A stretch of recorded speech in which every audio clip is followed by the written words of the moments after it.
Então, boa noite, pessoal. Iniciando a aula de hoje, aí, dia 7 de abril, terça-feira, e dando continuidade aí aos temas contemporâneos dentro da psicologia, quando a gente vai discutir, que são temas que, no momento, eles são mais emergentes para nós. Então, vão surgir questões relacionadas a essa temática, e aí nós vamos estar dando continuidade, porque essa matéria, o objetivo dela é justamente nós tentarmos entender todo esse processo, como ele funciona e quais são os papéis do psicólogos nessas diversas vertentes que são novas para a psicologia, no sentido da nossa inserção no mercado, a nossa inserção nesses espaços e até mesmo a questão também de qual é o nosso papel real nesses locais. Até mesmo porque muitas vezes o psicólogo ele tem dificuldade de entender qual é o papel dele em diversas áreas de atuação e ao mesmo tempo também os outros profissionais eles têm uma dificuldade de entender e em alguns momentos até aceitar qual é o nosso papel aí. Então, nós vamos falar um pouquinho sobre psicologia e política pública. Ele vai estar. Essa aí é a nossa referência. Bicalho, né? Psicologia e Segurança Pública, Invenção de Outras Máquinas de Guerra, que é até um título um pouco crítico contra algumas questões da psicologia. E aí a gente tem que pensar aí. Uh, o que será que seria o papel do psicólogo ou psicóloga, né? Na questão da psicologia de segurança pública. Então, atualmente, dentro do proclamado contexto de insegurança e incerteza pública, cada vez mais o psicólogo é convocado a atuar nas agências oficiais de manutenção da ordem e da promoção de segurança pública. E aí algumas perguntas. Como se dá a inserção desse psicólogo nesse espaço? Alguém já teve uma curiosidade de ler algo sobre isso? Pode estar falando aí no chat e a gente vai comentando. Qual é o papel dos saberes psicológicos nas atuais políticas públicas, nas políticas públicas, né, de segurança pública? Quais são as suas implicações e o que ela legitima? É possível a não vinculação com o paradigma repressivo? Porque nós temos um entendimento, às vezes social, aí, de que a segurança pública é sinônimo de repressão. Isso é uma coisa a se pensar, né? Até onde vai esse processo, até onde vai essa situação de reprimir aquele que é um possível delinquente, aquele que é um possível indivíduo que contrapõe as regras sociais, no popular, então, delinquente, bandido, e a questão do suspeito, né? A gente está falando que, normalmente, muitas vezes as questões se dão aí à questão do suspeito. E aí isso é uma questão que nós vamos estar inseridos, porque onde existe questões de, de gente, né? A psicologia está inserida nesse contexto. Então, assim, dentro daquelas perguntas que eu fiz anteriormente ali, alguns desses questionamentos são tematizados nesse artigo, não com o intuito de descrever quais são as atribuições profissionais da psicologia em cada espaço institucional, direto ou indiretamente ligado à segurança pública e à justiça criminal, mas como objeto de análise crítica que buscará delinear quais são os pressupostos colocados à disposição do profissional, que ingressa no campo em questão e quais são os possíveis instrumentos que podemos apontar para a busca de produção de diferença em tais âmbitos. É muito difícil a gente falar da psicologia em segurança pública como um objeto específico, porque são áreas diferentes. Nós temos aí a psicologia atuando na Polícia Militar, nós temos na Polícia Civil, Polícia Federal, e vários outros, alguns outros órgãos que são relacionados à questão da segurança pública. E é um pouco difícil a gente falar de forma muito específica. Então, o artigo que eu escolhi, ele tem mais uma questão de visão crítica. Como nós temos que pensar, como é esse psicólogo, como nós seremos esse psicólogo nesse campo.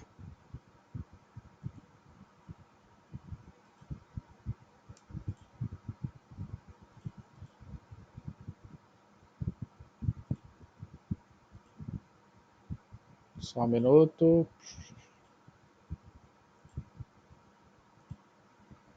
Então, entende o saber psicológico como neutro e objetivo com as atuais mecânicas de segurança pública que atualizam a concepção da criminologia, também de cunho positivista, que defende. Só um minuto, que eu acho que eu passei o slide errado. Não, tá certo. Só porque com a travadinha que deu aqui eu me perdi. Então, entende o saber psicológico como neutro. A gente já falou sobre a questão do nosso entendimento, a nossa posição ser neutra em relação às questões. Quando a gente fala de neutralidade, seria sem colocar os meus aspectos mentais e emocionais no contexto, tentar observar ele de mais próximo dessa neutralidade, né? E o objetivo com os atuais mecanismos de segurança pública que atualizam concepções da criminologia, também de cunho positivista, que defende a existência de um criminoso nato, uma ordem social naturalizada e mecanismos repressivos de enfrentamento. Fortalece e legitima lógica de criminalização e exclusão das classes populares. Aila, às vezes é um pouco a sua internet aí que possa estar vindo a trazer problemas aí na transmissão. Porque se der alguma oscilação, ela acaba travando mesmo. Eu vou estar até verificando como está a minha velocidade da minha internet aqui, que eu acabei esquecendo antes da aula. Mas é igual a Jaque falou aí, né? É um campo bem escasso ainda e poucos órgãos têm. A gente tem uma banalização do serviço ou uma não priorização desse serviço de internet e ele acaba inferindo no não reconhecimento da nossa importância nessas áreas, né? E tanto na questão da solução dos problemas, quanto até na mediação, no processo de compreensão dos fatores que levam a essa situação.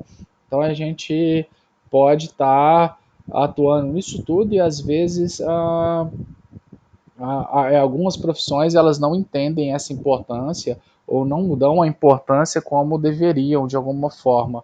Então nós vamos acabar muitas vezes entrando como coadjuvantes e às vezes assim não seremos escutados aí nesse processo da psicologia, mas nós estamos nesse espaço, nós estamos conquistando esse espaço e é isso que a gente tem que estar entendendo durante esse processo de formação de vocês, que são áreas que nós estamos atuando e que nós estamos tentando verificar no processo aí de, de construção de uma psicologia das suas áreas, a gente entender um pouquinho quanto a isso. Até a Midian falou aí, né? A minha internet, ela tá boa, ela tá com ping de 46 ms, 41 megas.4 por segundo e 27 megas de upload. Então, download de 41 e upload de 27. Então, provavelmente pode ser o seguinte, a internet, ela acontece algumas oscilações e nessas oscilações ela pode ela pode acabar dando problema na transmissão, então pode dar uma travadinha, pode ser o celular também ou o computador que pode estar um pouquinho aquecido ou um pouco sobrecarregado. Eu particularmente, quando eu vou assistir alguma coisa no celular, eu tento fechar todas as janelas possíveis, que isso também pode inferir na questão da internet. Então aí vocês vão ter que dar uma olhadinha aí e verificar o que é possível. Pessoal, vocês estão respondendo a lista de chamada, eu estou só respondendo algumas pessoas aqui que mandaram mensagem aqui. Aí esse pessoal que não conseguir acompanhar, tenta assistir aí via YouTube.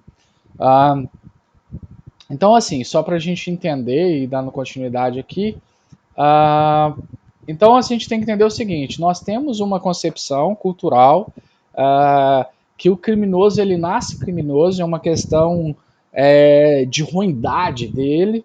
Isso aí é um termo que eu já escutei muito popularmente. E aí é o seguinte: coloca-se como se fosse uma coisa natural E aí, para enfrentar todo esse processo, o que acontece?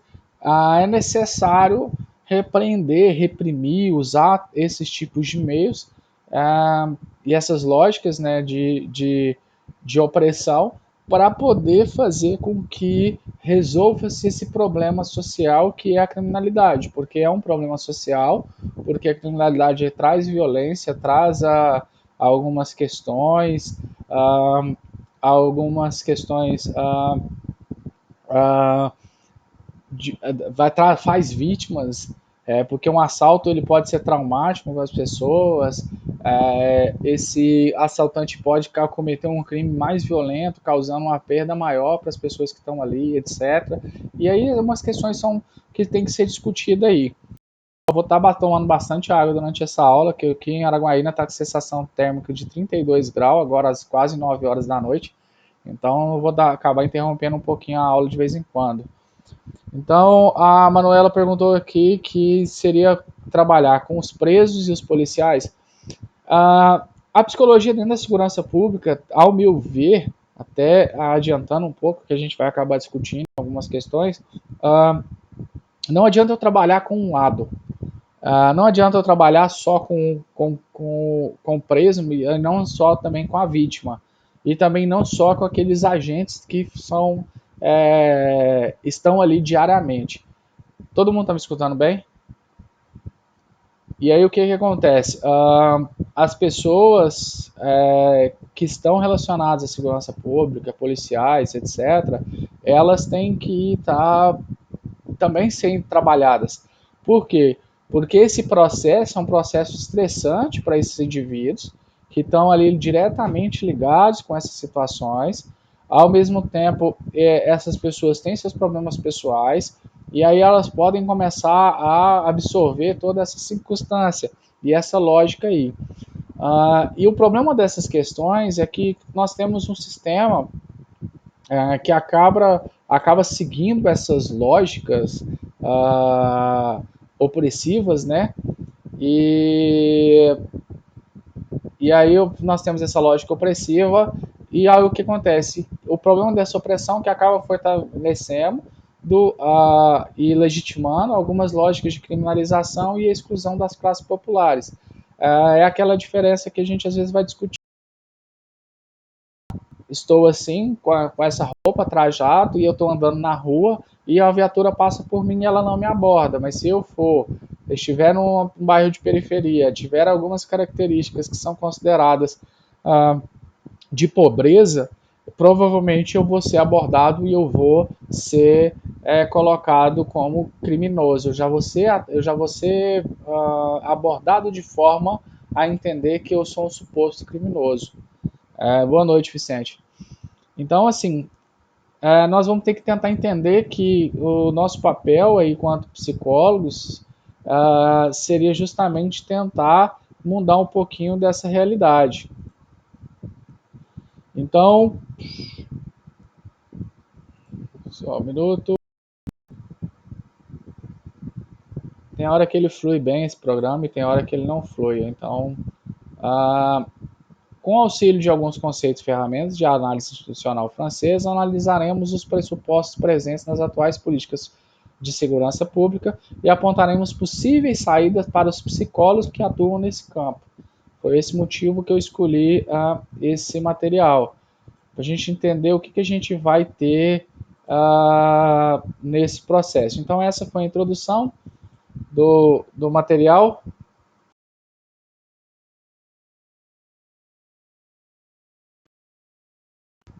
Então, qual psicologia? Então, como é que eu vou atuar? Que jeito que eu vou atuar nessas áreas? A disciplinarização da ciência psicológica remonta ao final do século XIX, quando esse campo de saber passa a operar dentro de uma regularidade científica que buscou conferir legitimação ao seu discurso, dentro de um regime de verdade hegemônica, a saber, a ordem científica de ponto positivista.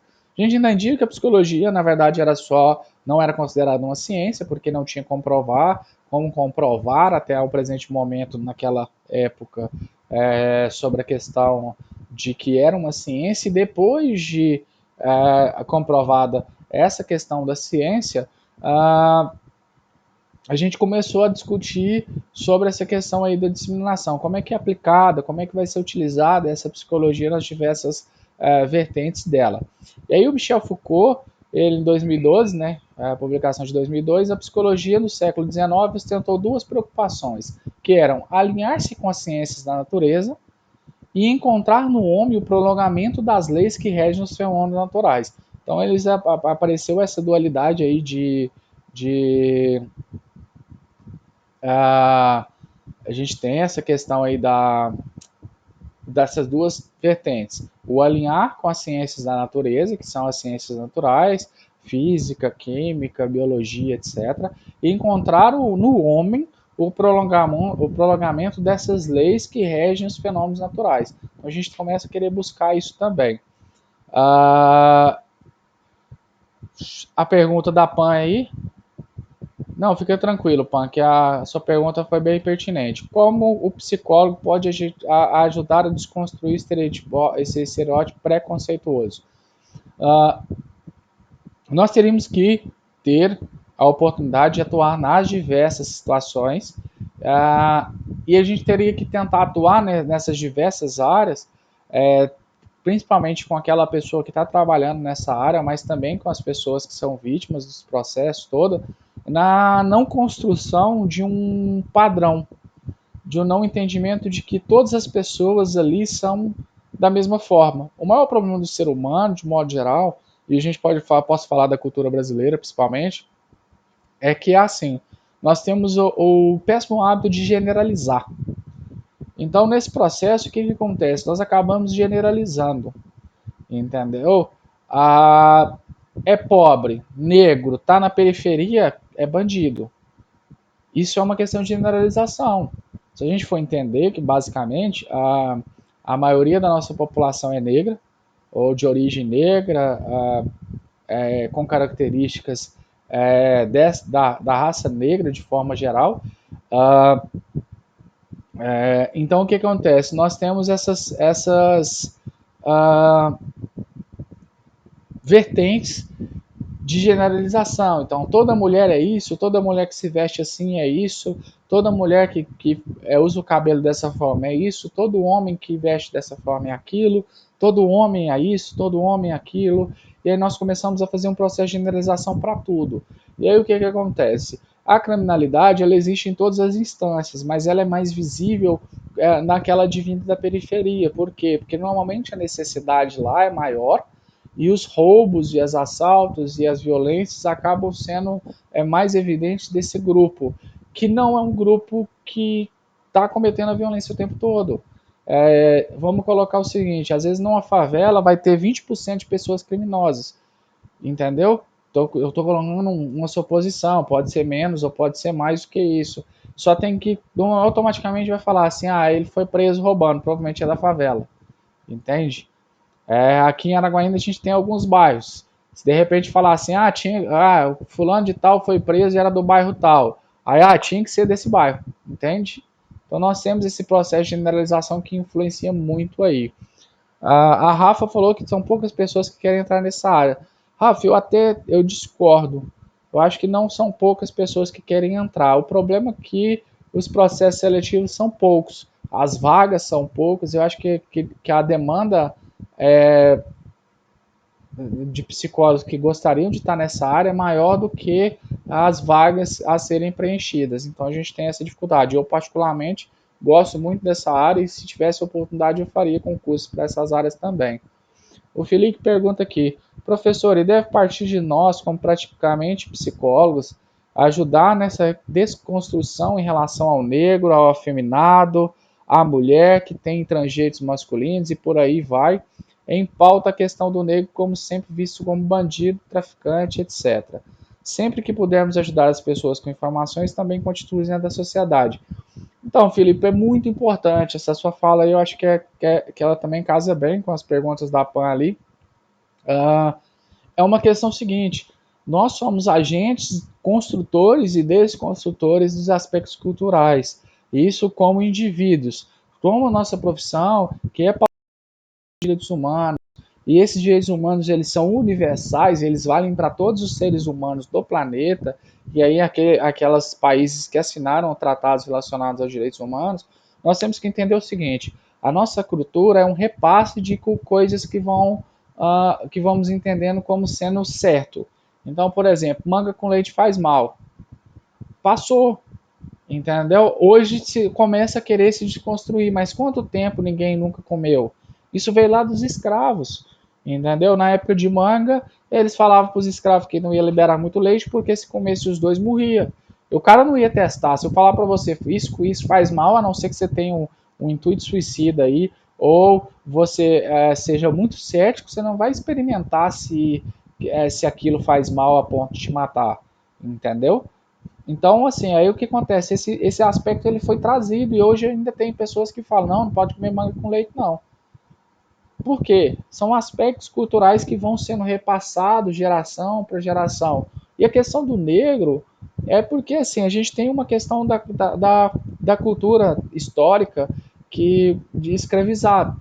E aí escravizamos os índios, já escravizamos os negros. E quando eu falo escravizamos, é porque o Brasil escravizou, a nossa população escravizou, nós somos descendentes dos escravos e ao mesmo tempo nós somos descendentes desses escravizadores. Então é essa questão aí. E aí o que acontece? Como na época houve a questão da libertação desses escravos e automaticamente esses escravos eles foram para onde? Eles foram para se aglomerar para tentar sobreviver. Isso é um instinto humano. E aí o que acontece? Começou-se a criar-se a periferia. Por quê? Porque os negros não tinham dinheiro. Eles eram escravos. E aqueles que saíram com algum dinheiro dos lugares onde trabalhavam foram porque aqueles senhores eram pessoas diferenciadas para aquela época. E automaticamente essas pessoas elas vão morar onde? Nos periféricos, longe do centro. Por quê? Porque o centro sempre é mais caro. Então, na hora que fundou a cidade, eu comprei um terreno. Vamos colocar X. Eu comprei um terreno quando a cidade fundou, eu paguei 10 mil no terreno. Passou-se 10 anos, vale 1 milhão. Por quê? Porque está no centro. É onde tudo acontece, é o centro. Então as pessoas elas vão ser periferia significa no extremo, né, na borda. Então essas pessoas elas vão se aglomerando nas bordas da cidade e vão tentar sobreviver nesse meio. E aí culturalmente entende-se que essas pessoas desses lugares são os criminosos, porque nós temos que entender. Normalmente as pessoas não acreditam que, por exemplo, eu estou vestido todo de preto, eu uso uma luvas e eu abordo uma pessoa de capacete. Na hora que ela vai descrever, por alguma questão, às vezes até cultural, ela vai dizer o seguinte: foi o negro que. Provavelmente ele era moreno. Por quê? Porque culturalmente tem esse processo.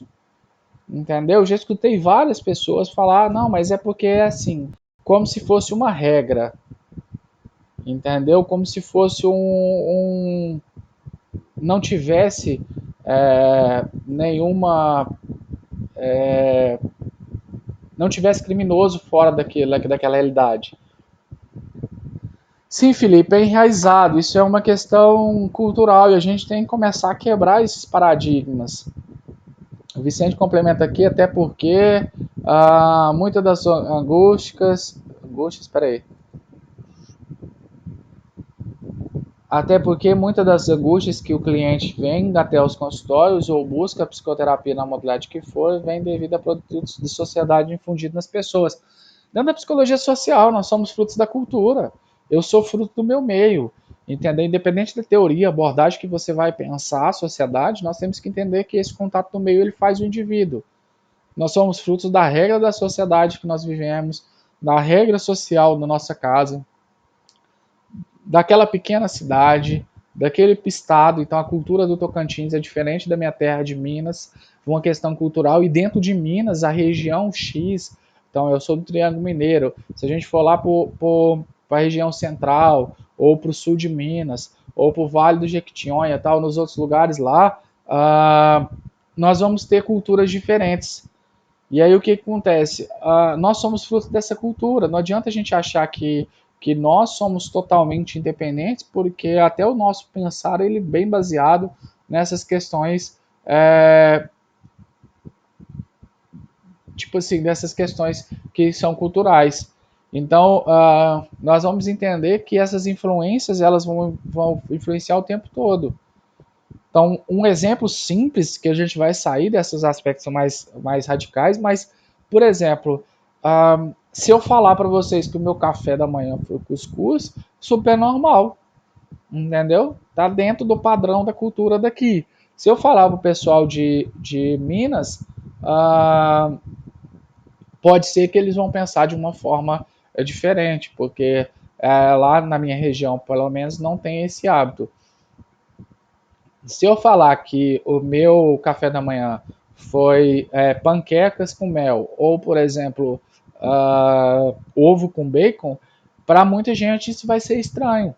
Poxa, ovo com bacon no café da manhã, panqueca com mel, mas isso se fosse para a cultura americana, isso seria o normal. Então a gente tem que entender que parte desse normal, a gente coloca o normal entre aspas, é na verdade uma padronização advinda de uma certa cultura. A Jaque falou que tem 13 anos que está no Tocantins e que hoje ela ainda tem costumes do Maranhão. Gente, eu mudei, eu falo mais rápido, eu tenho algumas coisas que são de vocês no sentido cultural, mas eu não mudei. O meu I continua o mesmo, às vezes o meu R tem uma variável, mas às vezes é porta, porteira, portão mesmo. Então por quê? Porque está arraigado em mim. E, por exemplo, aquilo que eu não tento desconstruir continua da mesma forma. Então, por exemplo, eu sou machista. Aí você fala, poxa, não sou, não quer dizer que eu acho isso legal, etc. Mas eu tenho que desconstruir. Eu tenho desconstruído muita coisa, mas eu acabo ainda tendo alguns pensamentos, formas de falar, entendeu? E uns ditos que, poxa, eu sou machista. Você fala, putz, que foda, entende? Porque é uma questão simplesmente que está dentro de mim. E aquilo que eu tenho que desconstruir, a gente tem que começar desconstruindo no que eu penso. Então, por exemplo, a gente tem um processo muito grave, às vezes a gente aborda, principalmente nessa sala de aula com vocês, a questão da religião. Entende? Porque a gente tem um processo de generalizar. Não é porque o pastor A, o pastor B, o padre A, o padre B, ou o líder religioso A e B, ele faz, por exemplo, ele corrompe a questão da igreja, ou ele abusa de alguma questão da igreja, ou ele só tem interesse financeiro, que todas as religiões elas vão ter. Entendeu? Do mesmo jeito que nem todo mundo que não tem uma religião é uma pessoa ruim. Então a gente tem que quebrar esses processos de paradigmas e acreditar que o mundo é quadrado e as pessoas não são quadradas. Entendeu? Você vai ter gente boa em todo quanto é lugar, nós vamos ter gente ruim em tudo quanto é lugar. Infelizmente, a gente tem um péssimo hábito de generalizar. A Midian colocou aqui que acredito, que a desconstrução de estereótipos deve partir de nós, cidadãos, né, a todo dia, pois a convivência através de uma atitude comunitária é talvez a forma mais adequada de se reduzir o preconceito. Nós temos que fazer esse movimento. E nós temos que sentar numa mesa de jantar e, de repente, se alguém teve, por exemplo, um comentário racista, um comentário sexista, um comentário preconceituoso de forma geral, a gente tem que chegar da pessoa no particular e bate papo e falar, cara, aquela hora lá você comentou, foi engraçado, mas ou não foi engraçado, mas você já pensou que isso é ruim? Imagina se uma pessoa estivesse nessa situação e escutasse algo assim. Porque nós vamos quebrando esses paradigmas. Mesmo que essa pessoa não mude, você plantou um questionamento nela que ela não tem. Eu acho certo aquilo. Automaticamente, se ninguém me questionar, eu vou continuar achando certo. Consegue me entender? Então, voltando aí ao foco da questão da psicologia, então Foucault, ele ostentou essas duas preocupações aí durante o século XX na questão da psicologia. Qual psicologia usar? Aonde nós vamos estar? Então é uma questão aí de questionamentos.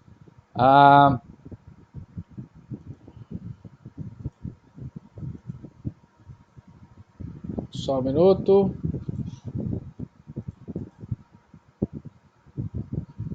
Só essa janela.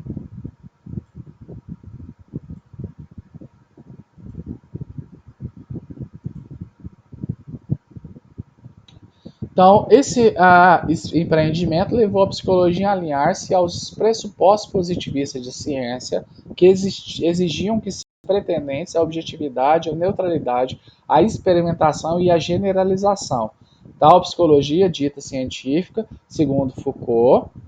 Só um minuto, pessoal, só verificando se na internet que tem uma caidinha, mas melhorou de novo.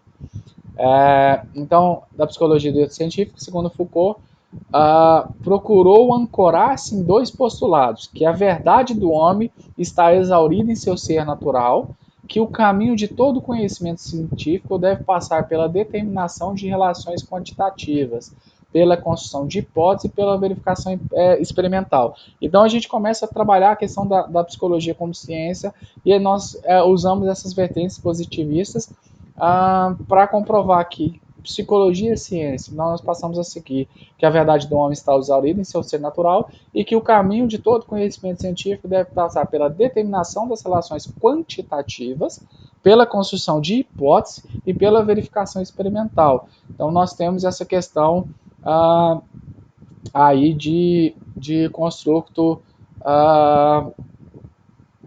da psicologia aí. Pessoal, só um minuto, deixa eu só tentar resolver esse probleminha aqui. Toda hora eu tô tendo que sair aqui. É um programinha do programa. Daqui a pouquinho eu vou falar sobre o comentário de vocês e a gente vai encaixando ela aqui no conteúdo. Então, tal projeto de cientificidade que buscava estabelecer conceitos, objetos, métodos e técnicas psicológicas que garantissem estudos da psi, a objetividade dos fenômenos laterais, não conseguiu estabelecer um paradigma, um consenso de proposições ou uma unidade de campo, resultando numa multiplicidade de correntes de escolas psicológicas. O ser humano é muito complexo. O ser humano ele é um ser complexo e, querendo ou não, a psicologia começou, os diversos teóricos, o Jung lá com a psicanálise, ou com a psicologia analítica, o Freud com a psicanálise, o Skinner lá com a questão da comportamental e os outros demais autores aí, não menos importantes, começaram a entender que as óticas do ser humano são muito amplas. Então a psicologia ela não conseguiu seguir um determinado padrão, é assim e pronto, igual algumas outras ciências acabam sendo. Então ele acabou sendo uma questão muito da subjetividade. Então cada uma dessas teorias, né, tinha o seu objetivo e propostas diversas. E acabou colocando em dúvida a subjetividade da nova ciência. Então na época foi questionado um pouquinho dessas questões da psicologia.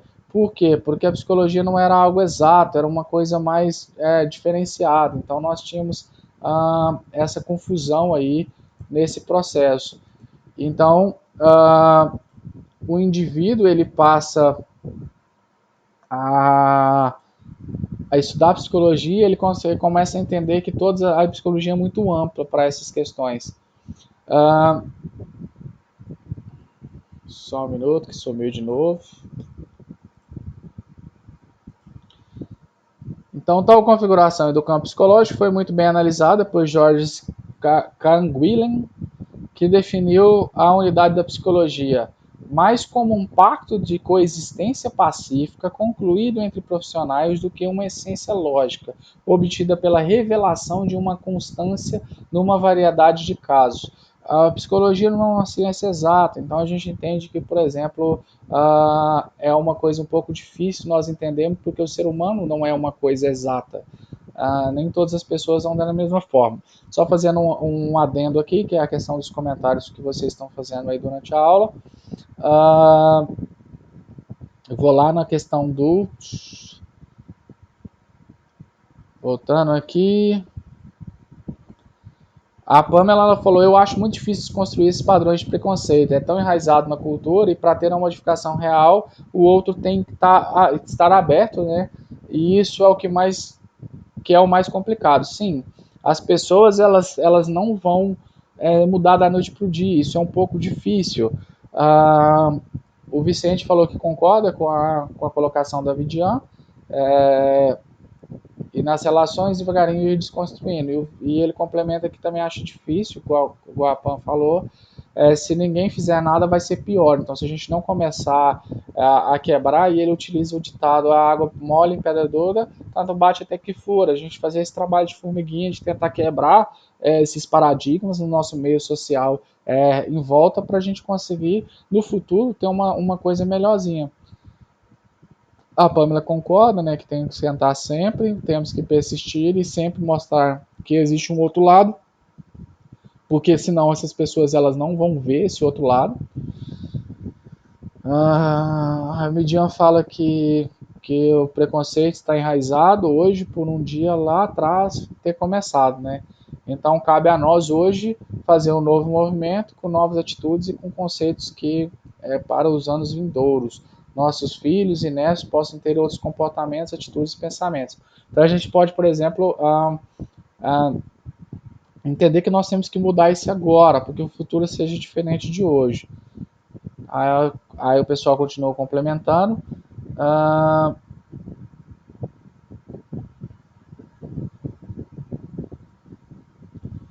Tudo começa aos poucos, atitude negativa, achismo, que não tem solução, acaba deixando tudo do mesmo modo. Infelizmente, as pessoas falam muito mais de achismo do que de entendimento de verdade. O Vicente ele fala que, entrando na questão do que a gente estava falando agora, que no começo foi até difícil ter consciência devido a isso. Começou depois, a gente já tinha comprovado que era ciência, mas ainda começou esses questionamentos porque não seguir a mesma linha de pensamento.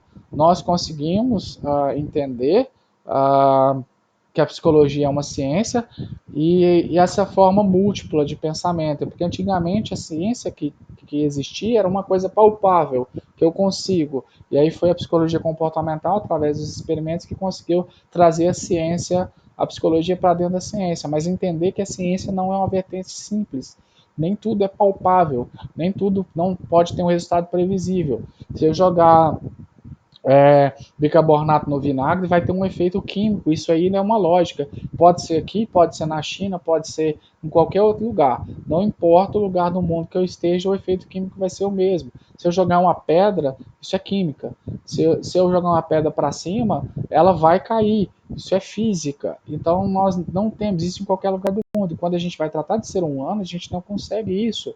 Entendeu? Por isso que a gente entra nas ciências sociais, como a sociologia, a antropologia, a filosofia. Então, é uma questão bem complexa. Então, dando continuidade, né, a suposta objetividade permitiu a emergência de um discurso de neutralidade que propiciava ao pesquisador a separação entre um sujeito e um objeto. Assim, caberia ao psicólogo, a partir dessa visão positivista, o papel de desvelamento do sujeito, que estaria na posição de objeto de um conhecimento científico, traduzido na ideia de que o mundo privado, íntimo ou interior, que ganhou o estatuto de essência, naturalizando assim o próprio conhecimento psicológico como supostamente universal, supostamente presente constantemente em todos os lugares, em todos os momentos da história. Então, começou a entender, ou surgir essa linha de pensamento, que nós temos a questão da essência do ser humano. E aí, isso foi pela questão do nosso, de ter esse pequeno universo íntimo, privado e interior, o nosso ser pensante, a nossa mente, etc. E aí isso passou a ser uma ideia universal. A ciência da psicologia se baseia que cada ser humano tem seu universo ou seu mundo interno, e essas questões devem ser trabalhadas e utilizadas aí pela psicologia.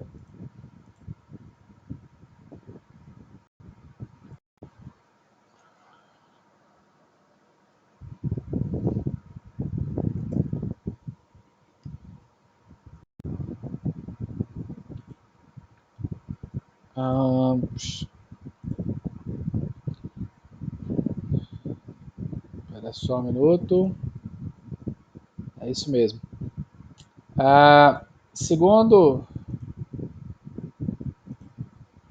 Hanning e Guareschi, objetividade e neutralidade contribuíram assim para as ideias como interioridade e essência psicológica. A psicologia, constituída como ciência positivista, propõe, assim, a noção de um sujeito universal, que tornaria inquestionável a generalização, a partir de pesquisas fundadas metodologicamente em testes de probabilidades estatísticas. Disso resulta a naturalização tanto dos fenômenos psíquicos, dessa substância psicológica, quanto dos conhecimentos que buscariam dar conta para elas. Então, essa essência do ser humano, né, do momento que essa essência ela pode ser medida, ela pode ser estudada, então ela passa a ser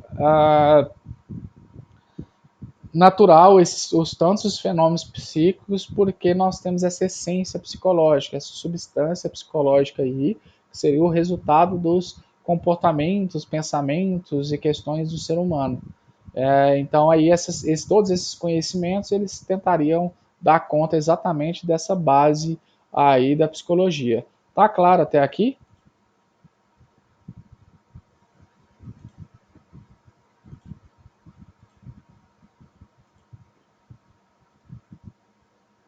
Ah, tornando essa uma essência identificada com interioridade, que seria a essência da psicologia, seria o nosso interior, né? A vida psíquica é separada da exterior, perde sua relação com o social e com isso sua força política. As práticas culturais, econômicas, históricas, sociais e o próprio discurso científico não serão apontados como possíveis produtores dessa vida psíquica, que dirá respeito ao indivíduo e aos especialistas encarregados de desvendá-la, tornando a vida privada uma conquista individual à margem da história. Pois, dando continuidade aqui, eu já explico essas questões. Intimizar a vida quer dizer colocá-la para dentro, destituí-la da história das práticas humanas, esvaziando sua multiplicidade de formas e de conexões. A partir daí, o público e o privado se dicotomizam em antagônicos espaços, reificam-se e um eficaz aprisionamento efetua-se em lugares universalmente chamados de interiores.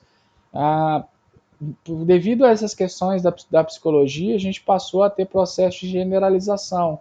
Ah, Naquela época, uma questão que tivesse uma coisa dele e que isso era imutável, independente das questões exteriores. Então, isso acabou reforçando também algumas questões aí desse preconceito que nós temos hoje nesse processo de generalização. Isso parte um pouco dessa ciência. Para além da problemática da cientificidade da psicologia, Foucault irá apontar todo um conjunto de práticas e consciências sobre o sujeito que estão se formando nesse momento, século XIX. O homem concreto em sua positividade e relacionado com o objeto de conhecimento das ciências humanas será um produto do discurso moderno que surge de uma série de práticas de saber-poder que colocam os sujeitos e que se encontram expostos a uma condição de visibilidade, em espaço de confinamento, como passíveis de uma observação ininterrupta e alvo de estudos de suas condutas. Quando a gente começa a pensar que o ser humano ele pode ser estudado, e ele passa a ser uma questão no discurso moderno, ele começa a entender que quando você confina pessoas em determinados espaço, você consegue estudar a conduta. Então a gente não precisa ir muito longe, essa sala tem muitas citações quanto a isso. O Big Brother nada seria mais do que um ambiente de estudos, onde aqueles indivíduos que estão ali, ele tem algumas características que são deles e que podem estar sendo potencializadas por causa desse confinamento, porque esse confinamento, principalmente no caso do Big Brother aí, não é um confinamento sadio, porque eles não têm opção de ter contato com esse mundo exterior, então eles ficam em total isolamento, e essa situação ela pode ressaltar a característica desses indivíduos, por quê? Porque essa sociedade, mini sociedade criada ali, ela pode ser objeto de estudo para essas situações.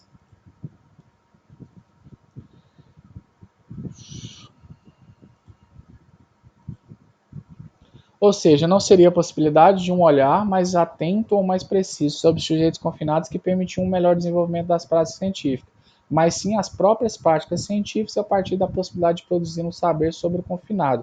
que acabou produzindo a referência que seria o sujeito normal e o animal. Então, anormal. Aí o que acontece? Esse sujeito, ele, dentro dessa questão de normalidade e de anormalidade, ele era um sujeito confinado.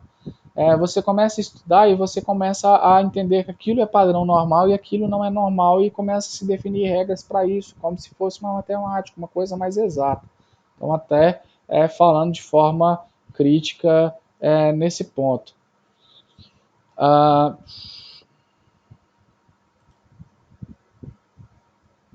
Só um minuto.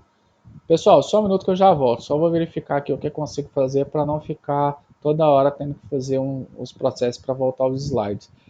Vocês podem comentar o que vocês acham aí, ao tirar alguma dúvida enquanto isso. O chat continua ligado. Slide 17.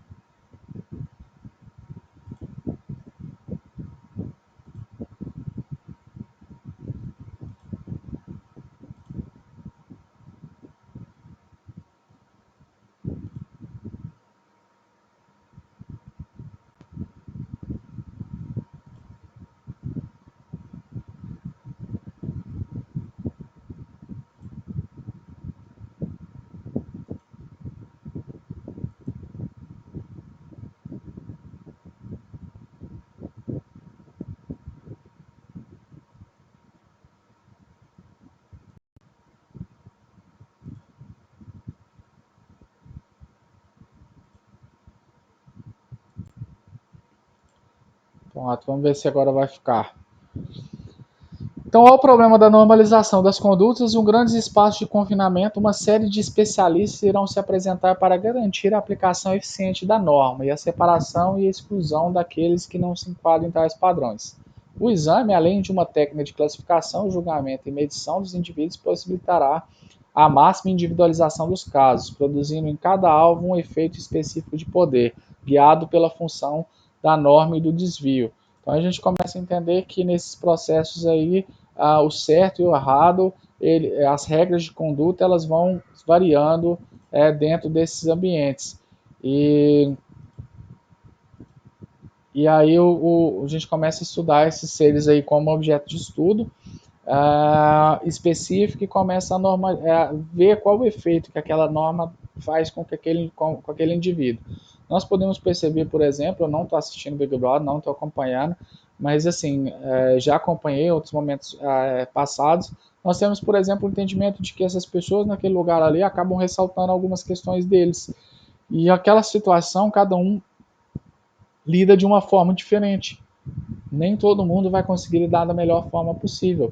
E nós vemos ainda um outro problema que é a questão da forma que essas pessoas agem, principalmente, por exemplo, induzidas do álcool, expondo fragilidades ou questões internas mais fortes. Então, a emergência das ciências humanas, então, não só será possibilitada por um refinamento das práticas de cientificidade ou por uma progressiva melhoria dos métodos de conhecimento e pesquisa, mas sim pela própria produção de um saber sobre os indivíduos e pela construção de uma pretensa individualidade normal ou normal, a partir dos problemas de ordenamento social e de estratégias específicas de poder, em que tais disciplinas poderão compor-se como campos de saberes. Nós começamos a estudar os seres humanos aí nessa questão da psicologia, né? Querendo ou não, independente da situação, para produzir questão de ciência, a questão do confinamento, como é que essas pessoas elas estão agindo nesse confinamento, e aí como essas pessoas estão lidando contra as regras, se está tranquilo quanto a essas regras, se tem uma dificuldade sobre essas regras, enfim, todas essas características aí. E aí a gente começa a ter esses estudos e essas diversidades de situações e começa a compor esse campo do saber, entender o indivíduo nessa situação e como ele funciona através dela. Então, será a combinação das relações de poder instaladas no interior dos espaços de reclusão e a própria produção de um discurso legitimado como verdadeiro sobre o indivíduo que criará as condições de possibilidade nas ciências do homem e da produção do próprio indivíduo. Só fazendo uma pausinha aqui. O Vicente ele fala que sim, prof, ele está assistindo por lazer, mas vou olhando alguns pontos. Lá dentro as pessoas vivem de um modo que aqui fora não se vive. Aqui fora a gente vive máscaras boas para melhorar o convívio social. Ninguém fala tudo o que está pensando porque ninguém entende ninguém plenamente. Realmente, eu vejo uma falha na caixa de skinny com seres humanos porque o ambiente controlado ele não é um equivalente do real. Então, se eu for para uma casa dessa, pode ser que eu fique muito tranquilo, coisa que talvez no meu dia a dia eu não vou, porque eu tenho conta para pagar, eu tenho outras circunstâncias, entende? Então são algumas coisas aí a se pensar.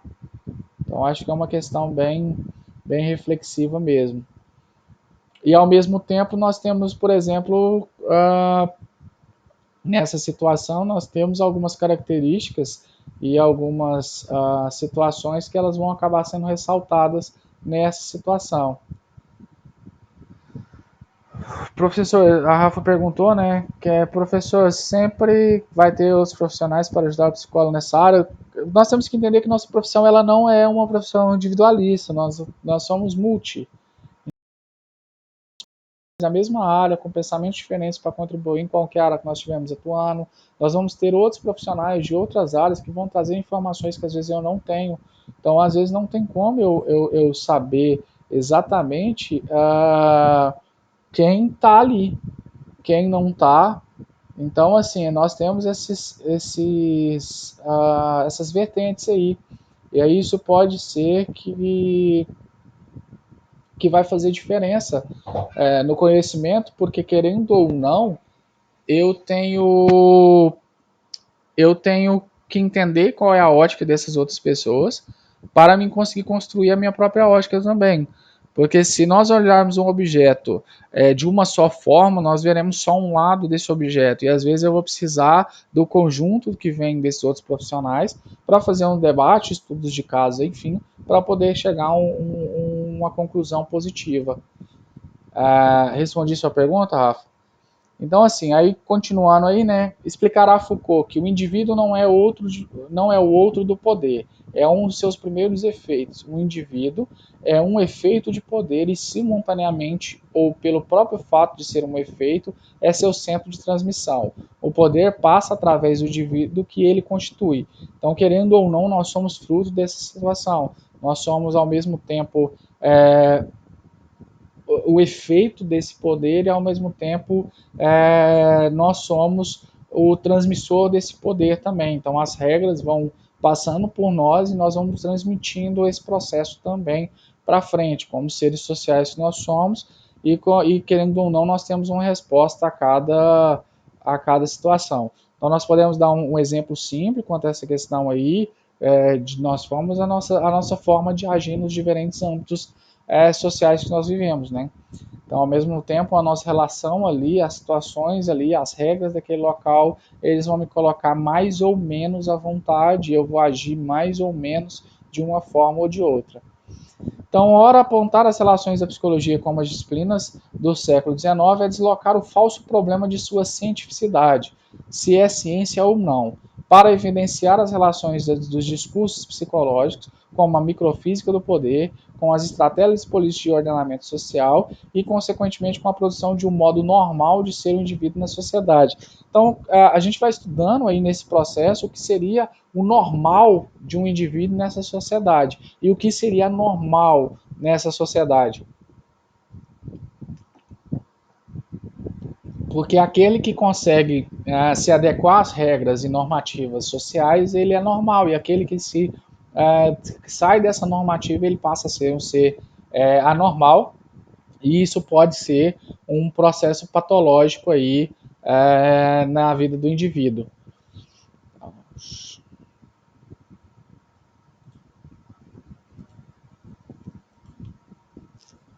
Pessoal, eu demoro um pouquinho porque quando some essa transmissão aí do PowerPoint, que eu não sei porquê, acaba eu tendo que ter que mudando a tela, então demora um pouquinho. Só justificando aí, porque se porque vocês não veem o que eu vejo, né? Então só para vocês entenderem como funciona aí. E aí o que acontece? A psicologia ela não está imune aos jogos do saber, poder que estão presentes por todo o corpo social.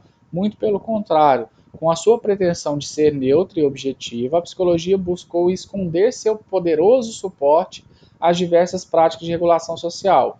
Ao observar e qualificar as condutas, delimitar a normalidade, marcar os anormais, reconduzir desviantes, incluir e excluir em nome de uma legitimação científica. Então, a gente, querendo ou não, acabamos tentando nessa neutralidade, nós ainda tentamos reconduzir as pessoas para esse processo de normal. Porque como nós somos os observadores, nós somos os que qualificam essa conduta, nós delimitamos o que é normal ou não, nós marcamos o que é anormal, o que é patológico, e aí nós acabamos incluindo e excluindo em nome dessa ciência. E aí nós acabamos por influenciar também nos processos de construção aí. Então, Prado Filho, ele nos alerta que a psicologia, justamente com os outros saberes psiquiatria, psicanálise, aí no caso o autor ele colocou a psicanálise como uma teoria à parte, compõe corpos heterogêneos. O que é heterogêneo? Diversos, que não se misturam, de conhecimento e técnicas de intervenção sobre a subjetividade, conjuntos de saber, poder socialmente reconhecidos que operam sobre o sujeito como dispositivos normalizadores. Então, nosso conhecimento é muitas vezes utilizado aí para definir o que é e o que não é também normal nesse ser humano. O Vicente comenta aqui, professor, tenho muita vontade de ler O Alienista, de Machado de Assis. Nele, o alienista é um cientista que detecta anormalidades em comportamentos e prende as pessoas num local para estudar. Depois ele vê que prendeu a cidade toda. Logo, quem é louco? A cidade inteira ou ele que foi o único a estar fora? Acho ele bem nessa pegada aí de pensamento. Eu já li uma vez, só que faz muito tempo. A Rafa falou que é muito bom. Então é o seguinte, se nós formos entrar por uma lógica de normalidade, nós vamos excluir, dentro de uma lista, nós vamos sair excluindo pessoas. E se a gente for excluindo essas pessoas ou incluindo pessoas, não vai chegar um momento que é difícil, talvez você vai ficar sozinho mesmo. Seria talvez essa lógica do alienista, eu ainda não li. Porque assim, querendo ou não, a psicologia é multifacetada justamente por essa da complexidade do ser humano. E aí o que acontece? A sociedade não é homogênea. Aí a gente pode aí pegar a música, um pedacinho aí do The Wall, né? Que é do Pink Floyd, que fala um pouquinho sobre essa questão de tentar padronizar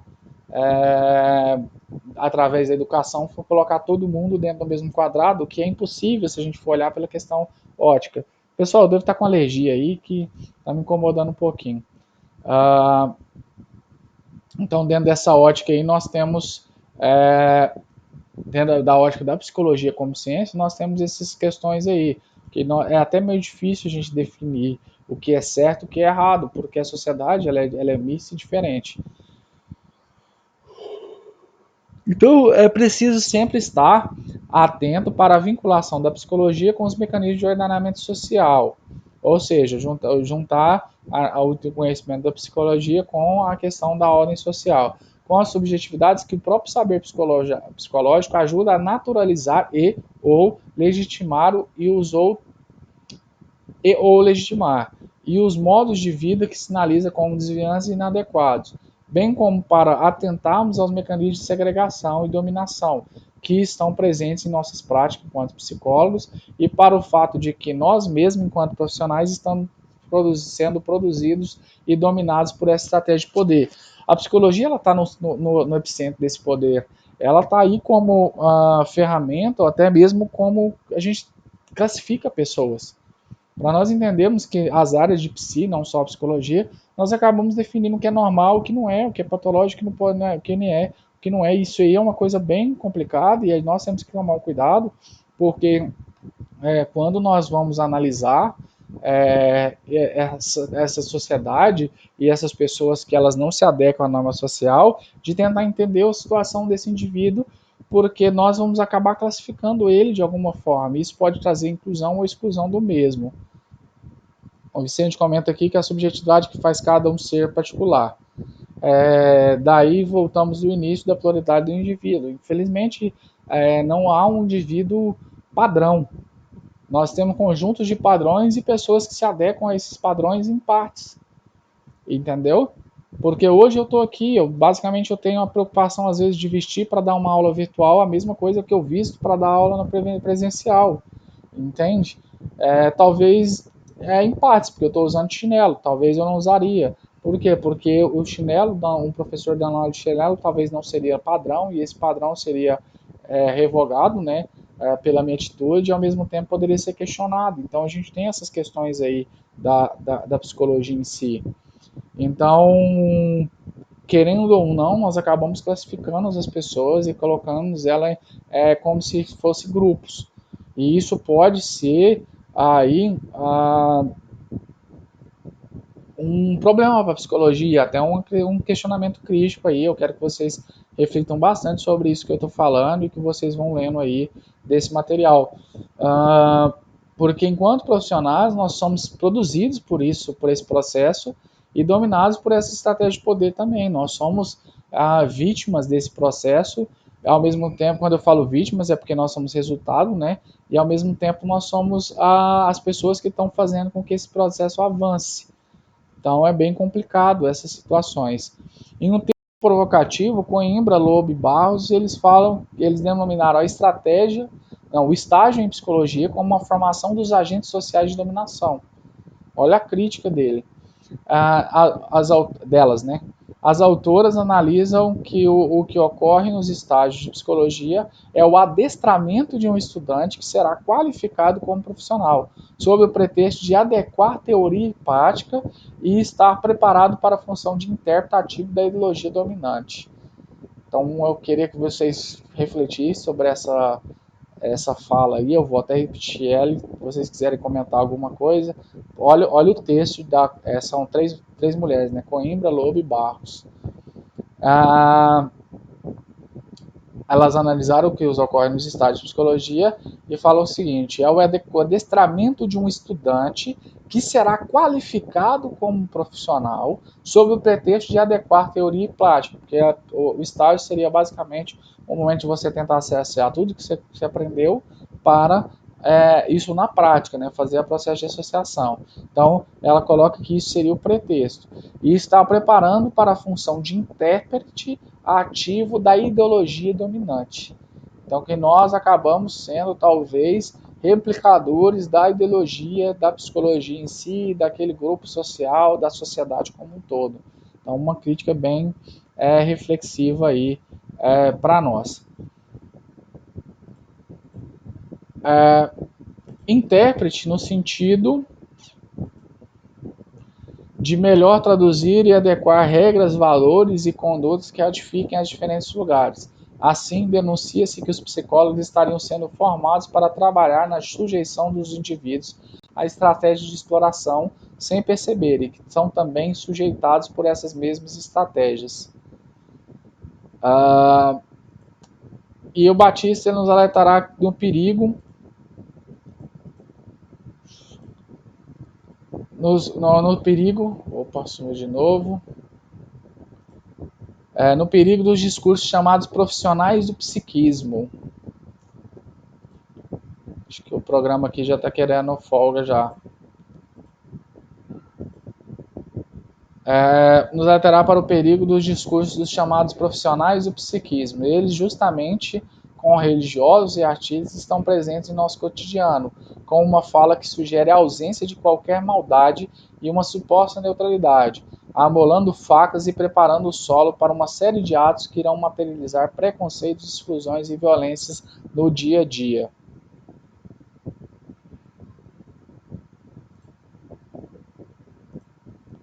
A Rafa concordou aqui, né? E a Manu fala: quando fala desse assunto, só me vem na cabeça os testes, onde já teve várias crises e eles por taxar as pessoas. Querendo ou não, a gente acaba sendo ferramentas. Então, assim, até para finalizar a aula, para a gente fazer um processo de reflexão, nós temos essas questões aí. de questionar a questão da própria psicologia como uma ciência ao qual ela acaba classificando e usamos nessa suposta neutralidade nossa. Quando eu falo suposta, porque esse processo de tentativa de neutralidade é difícil, porque muitas vezes é difícil eu colocar uma ideia a qual eu não concorde, então é uma questão bem complicada. Então eu vou deixar vocês, pessoal, para a próxima aula na reflexão, principalmente na fala do Batista também, mas a fala aí, porque nós vamos precisar desses questionamentos, até mesmo porque quando você vai trabalhar na questão da segurança pública, nós vamos ter que entender como é esse indivíduo no processo de reclusão, né? E isso aí é uma coisa bem complicada. Então eu vou repetir novamente que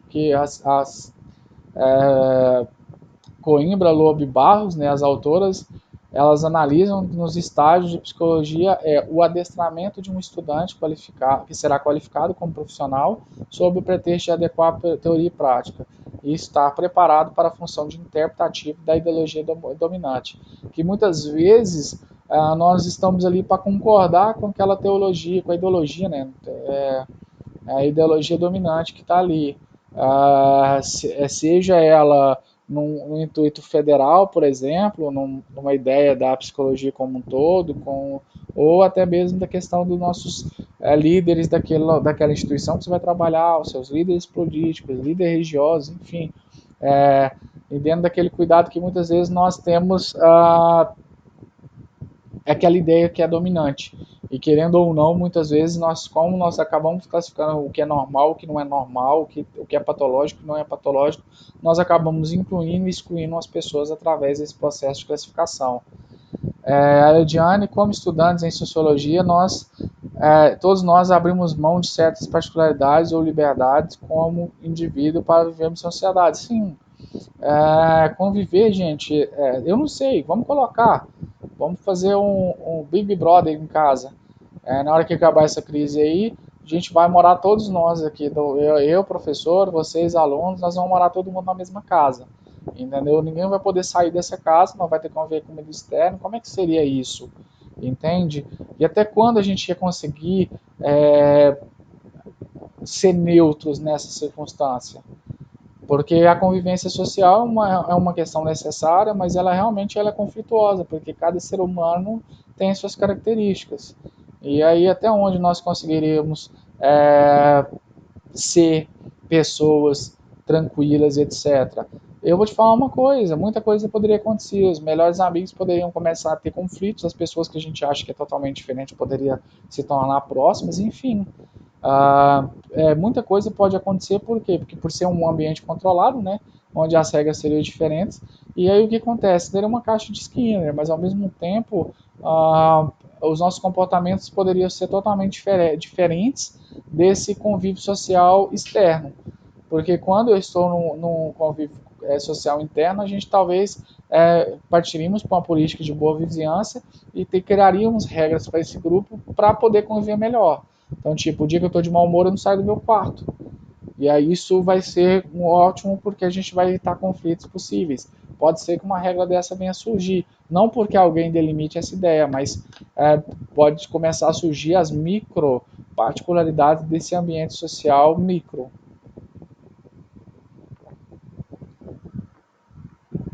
Ficou claro aí, pessoal? Essa questão do estudo da psicologia e essa questão crítica aí, para vocês entenderem.